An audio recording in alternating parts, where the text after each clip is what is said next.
Deep in the rugged wilderness of central Washington state lies one of the most perplexing mysteries of modern paranormal folklore. This isn't a tale of ghosts haunting old mansions or cryptids lurking in shadowy forests. This is something far stranger. A geological impossibility that defies every law of physics we hold sacred. Imagine a hole in the earth so incomprehensibly deep that nothing thrown into it ever reaches the bottom. A void so profound that sound itself cannot escape. A chasm where the laws of time seem to bend and break, where dead animals return to life, and where creatures from unknown dimensions crawl forth into our reality. In the late 1990s, a man named Mel Waters came forward with extraordinary claims about such a place on his property. He spoke openly about his discoveries on national radio, and then, almost immediately, his life began to spiral into a nightmare. Government forces seized his land. His fortune vanished. His memories were stolen. And eventually, Mel himself disappeared without explanation. Was he spinning an elaborate yarn for entertainment? Or did he stumble upon something so dangerous that powerful entities erased him to keep it secret? This is the curious case of Mel's Hole. To understand why Mel's story resonates so deeply, we must first recognize humanity's ancient obsession with what lies beneath our feet. For millennia, we've stared into dark caves and deep wells, wondering what secrets they conceal. We've constructed elaborate mythologies around holes that supposedly lead to other worlds, other times, other realities entirely. These aren't modern inventions. They're primal fears etched into our collective consciousness since the dawn of civilization. In ancient Hierapolis, located in modern Turkey, there once stood a temple called the Plutonium. The priests believed this sacred site contained an actual gateway to the underworld. Historical accounts describe how anyone approaching the cave entrance would collapse instantly and die. Birds flying overhead would suddenly drop from the sky, their lifeless bodies hitting the earth with dull thuds. The priests conducted animal sacrifices at this cursed location for decades. They'd lead bulls and sheep to the cave mouth and simply wait. Within moments, the creatures would convulse violently and perish from an invisible force pouring from the depths. Modern science now explains this as carbon dioxide emissions from geological faults. But for the ancient world, this was undeniable proof that holes could be doorways to death itself. Then there's Hauska Castle, a 13th century fortress rising from the Czech forests outside Prague. Unlike typical castles built to defend strategic locations, Hauska stands inexplicably in the middle of nowhere. No trade routes, no valuable resources, no tactical advantage whatsoever. Legend claims it was built for one purpose: to seal a bottomless pit leading straight to hell. Local stories speak of winged demons emerging from the hole at night, terrorizing villagers before returning to the abyss. Most tellingly, architectural analysis reveals the castle's fortifications face inward, designed to keep something from escaping rather than preventing invasion. These ancient tales establish a pattern. And according to Mel Waters, central Washington harbors perhaps the most documented bottomless pit in modern history. On February 21st, 1997, the switchboard at Coast to Coast AM received what seemed like another routine call. The radio program, hosted by legendary broadcaster Art Bell, had built a massive following by exploring fringe topics and paranormal phenomena. But even Bell, who'd heard thousands of strange stories, seemed genuinely captivated by what unfolded that night. The caller identified himself as Mel Waters. His voice was calm and matter-of-fact, carrying the unmistakable tone of someone genuinely confused rather than attention-seeking. He explained he'd recently purchased property about 9 miles west of Ellensburg, Washington, a remote area characterized by sparse forests and rolling desert hills. On this property sat something unusual, a hole, roughly 9 feet in diameter, lined with stones, descending vertically into the earth. Nobody knew its origins or purpose. The previous owners mentioned it only in passing, as if it were barely noteworthy. What made it strange was how locals had used it for decades as a convenient dumping ground.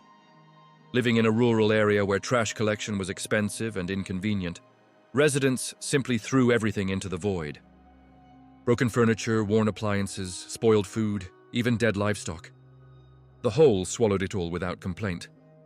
But here's what caught Mel's attention. The hole never filled up. Despite decades of dumping, despite countless tons of refuse cast into its depths, the hole remained perpetually empty. When you peered down into the darkness, you saw no accumulated garbage, no signs of the waste that should have piled up over the years.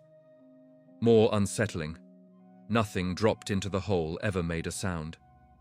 Mel described standing at the edge and dropping stones, rocks, even heavy objects into the blackness. He'd lean over the rim, straining to hear the inevitable crash or thud that would signal the bottom. But the sound never came. The objects simply vanished into silent darkness, swallowed by a void that seemed to absorb sound itself.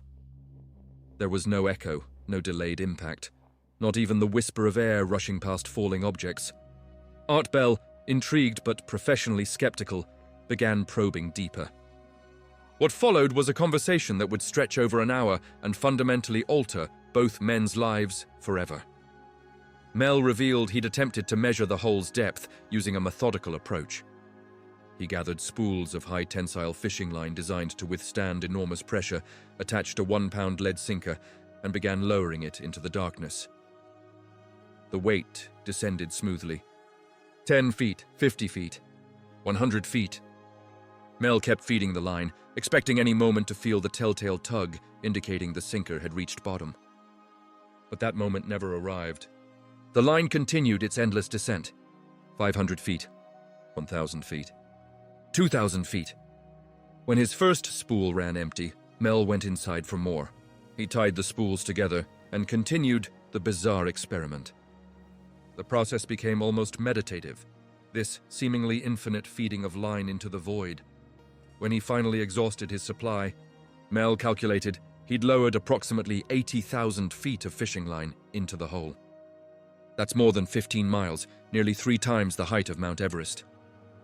And still, no bottom, no resistance, no indication the weight had touched anything whatsoever. Any rational person would question such measurements. Surely the line had snagged on something, or perhaps the weight had detached without notice, but Mel insisted he'd felt no resistance, no sudden change in tension indicating a problem. The line had simply descended until he had no more to give. Determined to understand his discovery, Mel began conducting additional experiments. He quickly noticed how strangely animals behaved near the hole. His dogs, normally friendly and curious, refused to approach it. When Mel walked toward the hole during property explorations, the dogs would stop at a certain distance and refuse to advance further. If coaxed, they'd whine and pull backward on their leashes, sometimes barking fearfully at the void. More bizarrely, they'd occasionally snap at empty air around the hole, as if biting at invisible entities. Birds avoided the area entirely. Though the surrounding forest teemed with songbirds and ravens, the clearing around the hole remained eerily silent. Mel never saw birds land nearby, never found feathers or droppings in the vicinity. Even insects seemed to shun the location, creating an unnaturally sterile zone around the pit. Curious about what might cause these animal reactions, Mel brought a portable radio to the site, thinking electromagnetic disturbances might explain the behavior.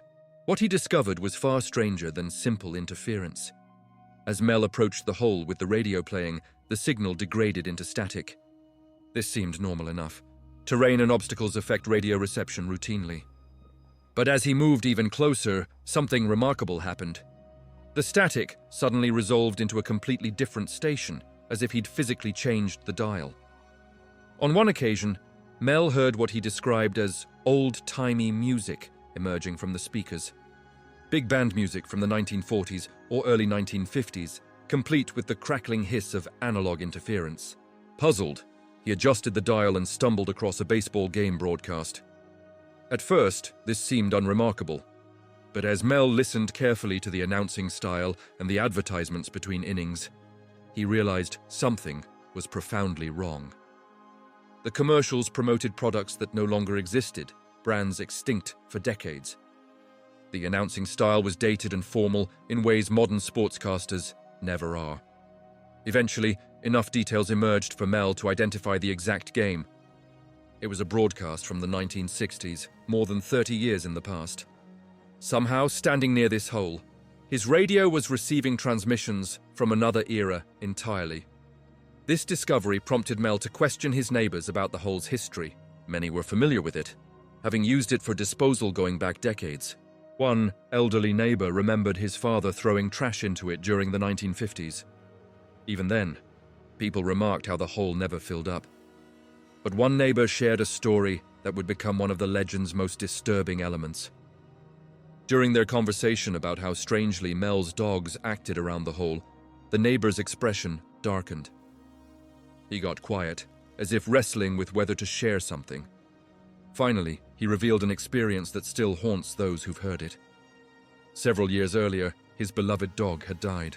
Facing the labor of digging a grave, he'd opted for an easier solution, throwing the deceased pet into the hole.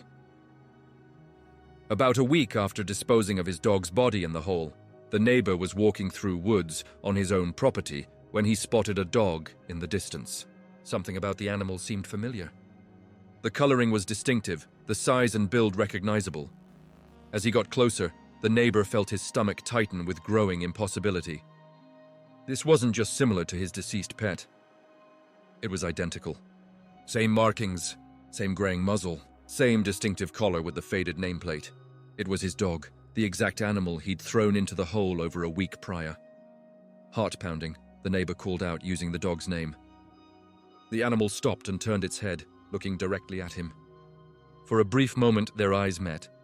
The neighbor swears he saw recognition in that gaze. His dog knew him. But instead of running to greet its former owner, as it would have done in life, the dog simply turned and bolted into the forest, disappearing into undergrowth.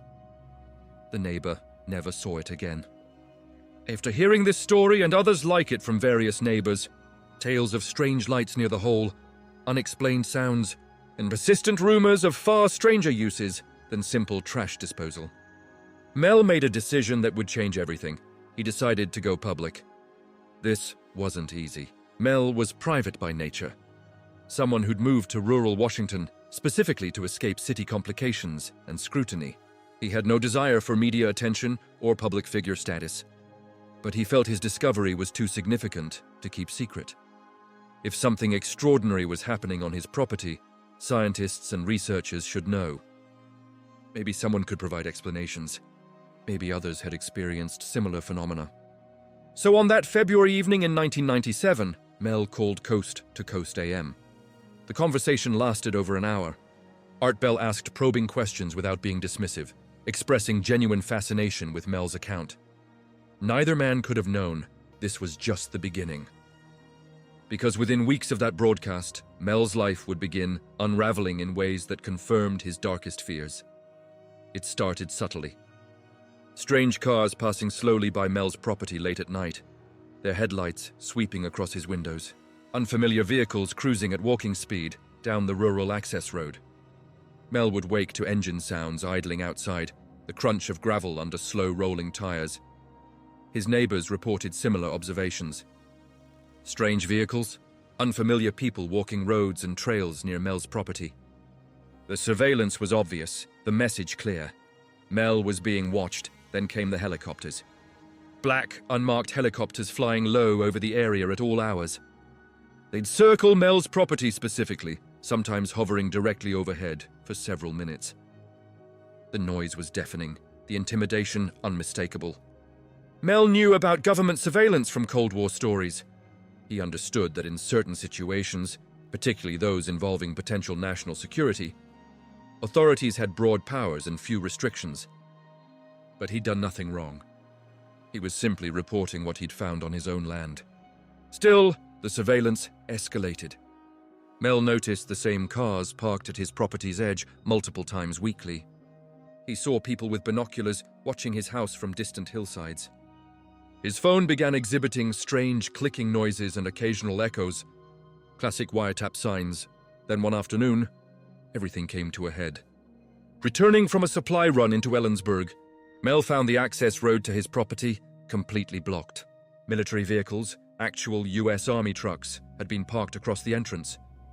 Armed soldiers in full combat gear stood at intervals along the road, confused and angry, Mel pulled over and approached the nearest soldier, demanding to know what was happening on his property.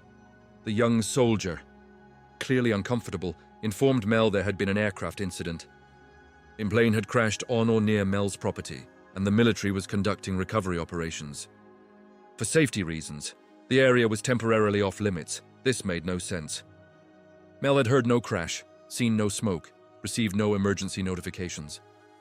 Ellensburg wasn't a major flight corridor. There were no news reports about missing aircraft. When Mel pressed the issue, insisting as landowner he had access rights, the soldier made a quick radio call. Within minutes, a man in civilian clothes emerged from a vehicle and approached. This man was different. Older, calm, with the bearing of someone accustomed to authority. What he told Mel would force an impossible choice. The man introduced himself with a name Mel later said was certainly fake. Without preamble, he explained the situation was more complicated than a simple plane crash. The federal government had determined Mel's property fell under certain environmental protection statutes. This was news to Mel, who'd purchased the land outright with no indication of environmental restrictions or federal claims. But the man continued, unfazed. Due to these newly discovered environmental concerns, the government would take possession of the property under eminent domain. However, they were prepared to be extremely generous with compensation. Mel would receive $3 million per year to lease his land to the federal government. The payments would continue indefinitely, providing permanent, comfortable income for doing absolutely nothing. There was one small catch. Mel would need to sign a non-disclosure agreement. He could never speak about the property, the hole, or anything he'd experienced there. He could never return to the land or surrounding area. Most significantly, he'd need to leave the United States immediately and remain abroad indefinitely. The message was clear without being explicitly stated. Take the money and disappear, or face unspoken consequences. Mel wasn't stupid. He understood when he was being threatened, even when wrapped in bureaucratic language. The men blocking his property weren't there to negotiate. They were there to remove him from the equation. So Mel took the deal. Within a week, he'd signed paperwork, received substantial deposits into his bank account, and boarded a plane bound for Australia. He spent the next 2 years living comfortably in Sydney, far from Washington, far from the hole, far from whatever the government was doing on his former property. But Mel wasn't at peace. The money felt like blood money, payment to forget and remain silent. That didn't sit well. Moreover, during his Australian exile, Mel received a diagnosis that changed everything. Terminal cancer. Doctors gave him perhaps 6 months to live, maybe a year with treatment. Faced with mortality, Mel reconsidered his choices. What did a non-disclosure agreement matter if he was dying anyway? What could the government really do that cancer wouldn't accomplish? He decided he'd stayed silent long enough. In early 2000, Mel booked a flight back to the United States. His plan was simple: return to American soil, contact Art Bell, and tell the complete story. Let the world know about the government seizure and forced exile. His flight landed in San Francisco without incident. He cleared customs and headed to the Greyhound station to begin the journey north toward Washington, where he planned to visit family before contacting Art Bell. But somewhere along that route, something happened. According to Mel's later account, given during a phone call to Coast AM months afterward, a fight broke out on his bus. The altercation escalated until the driver pulled over and called police. Officers questioned all passengers and split everyone onto different buses to prevent further incidents. That's the last thing Mel remembers for 12 days. He has no memory of the bus ride, of arriving anywhere, of where he stayed or what he ate. It's simply gone, a complete blank. When Mel finally woke up, he found himself in San Francisco again, disoriented and confused. Checking his watch and finding a newspaper, Mel was horrified to discover nearly 2 weeks had vanished. But temporal displacement wasn't the worst of it. Mel noticed needle marks on his arm, multiple marks with tape residue and bruising, consistent with an IV line being in place for days. He'd clearly been medicated or sedated for an extended period. More disturbingly, his back teeth were missing. Not fallen out naturally, but removed. Clean extractions requiring dental equipment and expertise. Mel had no dental problems necessitating such procedures, and he certainly hadn't consented to any. Finally, when Mel attempted to access his bank account, he discovered his accounts had been completely drained. The millions the government paid him were simply gone. Every penny withdrawn or transferred with no record of where it went, penniless. Confused and recovering from whatever had been done during those lost 12 days, Mel was nevertheless determined to return to his former property. He needed to see the hole again, to verify his entire experience hadn't been some elaborate hallucination. He hitchhiked north, relying on strangers' kindness. Eventually, he found himself back in the familiar Washington landscape. When Mel finally reached his former property, he was stunned by what he found, or more accurately, didn't find. The military presence was gone. Vehicles, soldiers, equipment that had been there during the seizure all vanished. The access road was open. There were no guards, no warning signs, no government presence whatsoever. More importantly, the hole was gone too. Mel searched the entire property. He knew exactly where the hole should have been. He'd walked to it hundreds of times. But the location was now filled in with earth and rocks, covered so thoroughly you'd never know anything had been there. Some stones that had lined the hole were scattered nearby, but the shaft itself had been completely sealed. Whatever the government had been doing for 2 years, one final act was erasing the hole from existence. Talking to former neighbors, Mel learned there had been extensive activity during his absence. Large trucks coming and going, helicopters landing and taking off, shipments of equipment and materials. The operation continued for months, then one day simply stopped. The military packed up and left as suddenly as they'd arrived. Several neighbors reported hearing drilling equipment running day and night, along with sounds like explosions deep underground. Had they been exploring the hole, filling it in, or something else entirely? Dejected but not defeated, Mel reached out to Art Bell and told his story during another Coast to Coast AM appearance. He detailed everything: the government's seizure, forced exile, mysterious lost time, missing money, and the hole's disappearance. The response was overwhelming. Some believed completely, seeing proof of government conspiracy. Others were skeptical, pointing out a convenient lack of evidence. But one listener reached out, privately, with an intriguing message that would lead Mel to his next extraordinary encounter. The listener was connected to a Native American tribe in Nevada's remote deserts. They'd heard Mel's story and recognized familiar elements. They too had a hole on their land, a deep pit sharing many characteristics with the one Mel described in Washington. They invited Mel to visit and see for himself. Mel accepted immediately. Another hole would validate everything he'd been saying, proving these phenomena were real, not isolated incidents or imagination. It might even provide answers about what the holes were and where they led. When Mel arrived and tribal elders took him to their sacred site, he found something remarkably similar to what he'd lost. The hole was roughly the same diameter, approximately 9 feet across, descending vertically into earth at a sharp angle.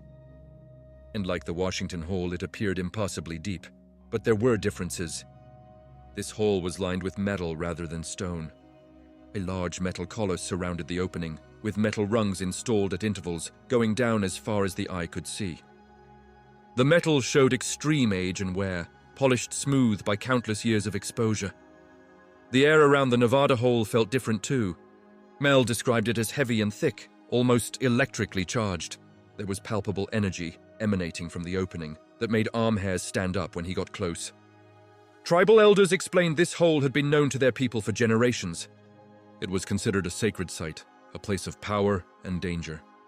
Various legends existed about its origin and purpose.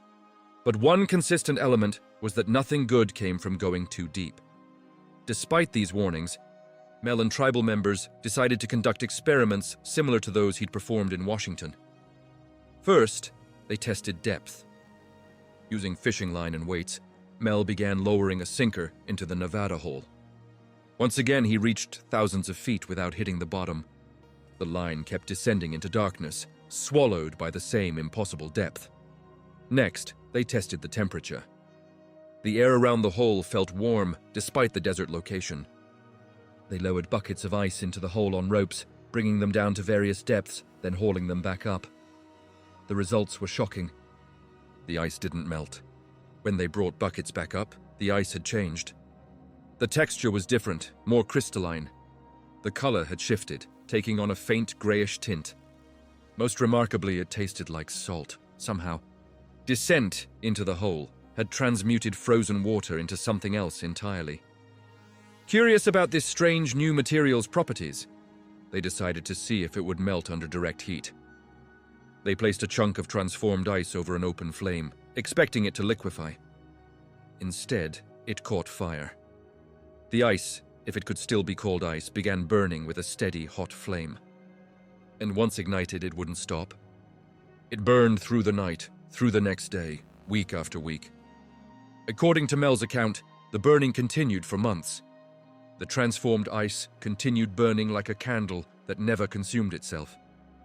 Tribal elders took this as a sign the hole was indeed a place of great power, capable of transforming matter's fundamental nature. But the most disturbing experiment was yet to come, one Basque. Sheepherder who used the area for grazing suggested they lower a living creature into the hole to observe effects. Tribal elders were initially reluctant. The hole was sacred, and they feared angering forces dwelling below, but curiosity eventually overcame caution. They decided to use one of the sheep. The Basque herder volunteered an animal for the experiment. It would be lowered into the hole in a crate, taken down to substantial depth, then brought back up to observe effects. The sheep, like Mel's dogs in Washington, immediately sensed something wrong. As they brought it near the hole, the animal panicked. It bleated frantically, eyes rolling with terror as it tried to break free. They managed to get the sheep into a sturdy wooden crate with metal reinforcement, attached to a heavy-duty winch system. Slowly, with the sheep thrashing and crying out, they began lowering it into the hole. The animal's panicked sounds echoed up from darkness as it descended. 100 feet. 500 feet. The bleating continued, desperate and afraid. But then at approximately 1,000 feet, the sheep suddenly went silent. The men looked at each other with growing unease. Has the animal passed out? Suffocated? Or had something else happened? More disturbing than silence was a sensation that began emanating from the hole. A deep humming, felt more than heard, came up through the ground itself, resonating in their bones and chests. Some men reported feeling nauseous. Others said their teeth began to ache. They quickly decided to bring the crate back up. The winch strained as they reversed direction, hauling the crate back up the impossible depth. It took far longer than the descent. When the crate finally emerged into daylight, they cautiously approached and peered inside. The sheep was dead. That was immediately apparent. But the nature of its death was deeply wrong. The animal appeared cooked from the inside. Its flesh had a grayish, seared quality, and its body cavity was distended, swollen with something that clearly didn't belong. The Basque herder, familiar with butchering, carefully began opening the carcass to determine what happened. What they found defied explanation. The sheep's entire body cavity was filled with a massive black, tumor-like growth, roughly basketball-sized, pulsating slightly, unmistakably alive. The men could see it moving, expanding and contracting with a rhythm suggesting breathing or heartbeat. With a mixture of scientific curiosity and genuine fear, they decided to examine it more closely. Using a sharp knife, the Basque carefully sliced into the tumor. What emerged would haunt Mel Waters for the rest of his life. Attached to the sheep by what appeared to be an umbilical cord was a small creature. It was a fetal, not fully developed, but its features were distinct. The body was elongated, covered in slick, translucent skin. It had flippers or fins, similar to a seal, but its face was wrong, too flat, too intelligent-looking. Most disturbing were its eyes. Large, dark, unmistakably aware, they looked almost human in their expressiveness, filled with intelligence that seemed impossible for such a malformed thing. The men stood in stunned silence. No one knew what to say. No one wanted to touch it. But then the creature began to move. Slowly, with obvious effort, it started pulling itself across the table where the butchered sheep lay. It moved like a seal on land, using flippers to drag its body forward. And it was moving toward the hole. The direction was unmistakable. Even in its embryonic state, even having just emerged from the bizarre womb inside the dead sheep, the creature knew where it belonged. Mel, acting on instinct he couldn't later explain, picked up the creature. It was cold and covered in thick, gelatinous fluid. The thing didn't struggle.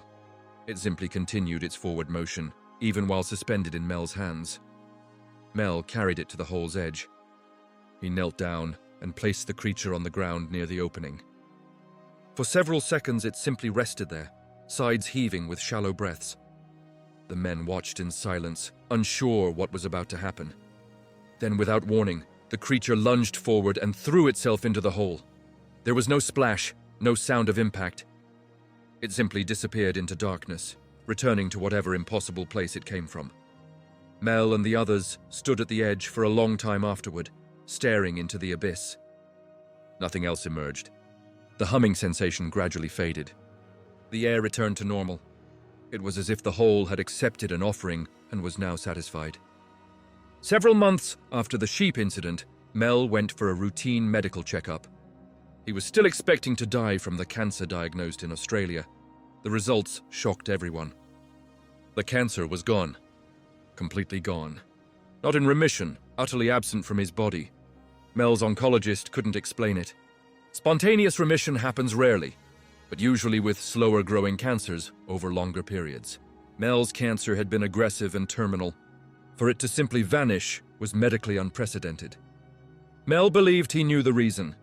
He was convinced the creature from the hole had somehow cured him. Perhaps it had been connected to him during those moments he held it. Perhaps the hole itself had healing properties, affecting him simply from proximity. In 2002, Mel made his final appearance on Coast to Coast AM. He called in to provide Art Bell with updates on his health and discuss theories about what the holes might be. He sounded tired but hopeful. A man who'd been through hell but somehow survived. It was the last time anyone heard from him. After that final call, Mel Waters vanished. He didn't return messages from Art Bell. He didn't respond to emails from researchers. His phone number was disconnected. He simply ceased to exist in any public capacity. Some believe he finally succumbed to cancer, despite the miraculous remission. Others think he went into hiding, tired of attention and government scrutiny. And some maintain he was abducted one final time, that authorities returned to ensure his permanent silence. The truth remains unknown. Mel's story didn't die with his disappearance. The internet age amplified the legend, spreading it across forums, websites, and social media. It became one of the defining paranormal mysteries of the modern era. People continue making pilgrimages to the area west of Ellensburg, hoping to stumble across something extraordinary. No one has found anything definitive, but no one has definitively proven the hole doesn't exist either. In the 2010s, a video surfaced online claiming to show a research team using a drone to locate and explore the hole. The footage purportedly showed aerial views of dense forest, thermal anomalies suggesting a circular depression, and ultimately the drone descending into a dark shaft before losing connection and falling into the void. The video spread rapidly across paranormal forums. Within weeks, new satellite imagery showed fresh disturbance in the area. Vehicle tracks cleared forest sections, possible equipment near the coordinates where the hole allegedly existed. Has the government returned? Has someone else found it? By the time explorers investigated, any evidence was gone.